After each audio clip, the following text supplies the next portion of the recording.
Fui el niño de los que dibujaban, me gané una vez el Niño y la Mar en 1987 creo.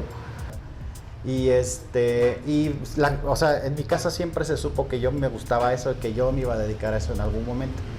Bueno, yo crecí en esta ciudad, en Zitácuaro, pero me fui a estudiar a Toluca, que es como lo cercano. En este pueblo pues, no había universidades en ese tiempo, y me fui a estudiar a la Autónoma de allá, y ahí fue donde conocí la carrera en artes, en donde finalmente terminé ingresando, hice el examen y me quedé.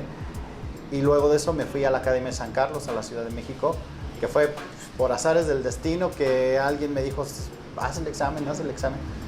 Y pues ahí voy, lo hice y me quedé. Hay una cosa que sucede con mi trabajo siempre ha estado como parado un poco desde el humor, desde los monos, desde la cultura popular, y a veces hay entornos que te dicen que eso no es arte, que el arte no puede ser divertido, el arte no puede tener un Spider-Man o algo así, no puede incluir eso porque pues el arte es serio, ¿no?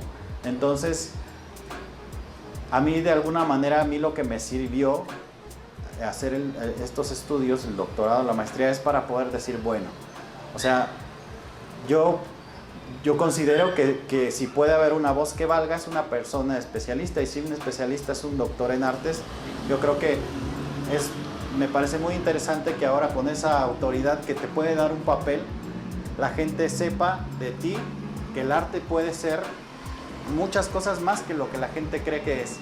No solamente ver cuadros en un museo silencioso o solamente pinturas, o sea, es una manera de validar el discurso también, ¿sabes?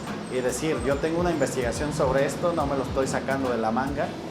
Yo ya traía una inquietud que yo tenía ya rebotando mucho entre las manos, que era el estudio del grabado ruso antiguo. Yo había descubierto eso en el 2009, creo 10, una cosa así. Yo tuve mucho acercamiento con la cultura rusa porque empecé a estudiar el idioma. Y tuve mi maestra, me enseñó cosas, y yo, en mi inquietud y en mis ansias de querer aprender y entrarle de lleno al grabado, pero con la idea de Rusia, me puse a investigar cuando todavía el internet no era tan fructífero, y descubrí el lubok, que era un género antiguo de grabado, que es como llegó el grabado a Rusia. Y a mí eso me llenó tanto el corazón, porque, o sea, era como las dos cosas que más me gustaban en la vida, y además tenía muchos monos, ¿no? Los grabados eran monos, y eso lo hacía muy narrativo. Yo siempre he sido un grabador de personajes, yo siempre lo he dicho. Aquí tengo un libro sobre el lubok de diferentes épocas, desde el siglo XVII hasta el XIX, que es el auge y a donde se considera que terminó el género. Oficialmente lo que la Asociación de Artistas Tradicionales de Rusia dice sobre el lubok es que el lubok tendrá un origen bíblico, sí. Este es, por ejemplo, Arcángel Miguel en un grabado este es de 1668, y todo su origen tiene que ver con bíblico, ¿no? Cuando empiezan los grabados pues ya de alguna manera a los que se les considera de corte popular, entonces hablamos de personajes fantásticos, relatos, hechos históricos, sátira o crítica política, y el género, al haber sido anónimo, pues dio mucho pie a que fuera muy amplio en la gama de temas. Pero en el sentido estricto de la palabra, un lubok debe de tener flores o acercamiento a la naturaleza, y el personaje principal tiene que estar en primer plano. La representación tradicional tiene que ver con la representación medieval de las figuras, pues un poco más pues poco realistas, con poco sentido de perspectiva, de volumen, por lo menos en su inicio. Y conforme fueron avanzando las técnicas, fue avanzando también la forma de representación. Pero el grabado lubok está muy emparentado con los iconos y con la representación de los iconos, porque ese por mucho tiempo fue la única referencia que la gente tenía sobre arte y sobre representación estética de figura humana. La idea es que el lubok siempre va a estar pintado a mano. En ese tiempo se hacía con una especie de temple, y la impresión se hacía con una prensa de mano, y la tinta era una tinta que se hacía con carbón, con hollín y algunas otras especias. Y hasta el siglo XX, que cuando inicia la historia de la Unión Soviética, y es cuando ya se considera que se da por terminado el género Lubok para pasar a lo que se conoce como el cartel soviético. Bueno, pues esta es mi sketchbook. Aquí es donde muchos grabados que tengo han nacido como idea por primera vez. Me gusta, la neta soy bien quisquilloso para esto de dibujar así bocetillos y eso. Entonces me gusta hacer las cosas completas. Y este sketchbook más bien se volvió como una especie de libro bitácora de pues las cosas que me interesan. No necesariamente todas iban a terminar en un grabado y eso, pero me gusta mucho que las ideas las pueda yo materializar de una manera espontánea y rápida, porque soy muy desesperado para los procesos. Entonces yo me aviento así como loco, como te decía, así, la energía es tanta al principio que yo ya quiero así comerme el mundo cuando ya me llega una inspiración, y pues así le vamos haciendo.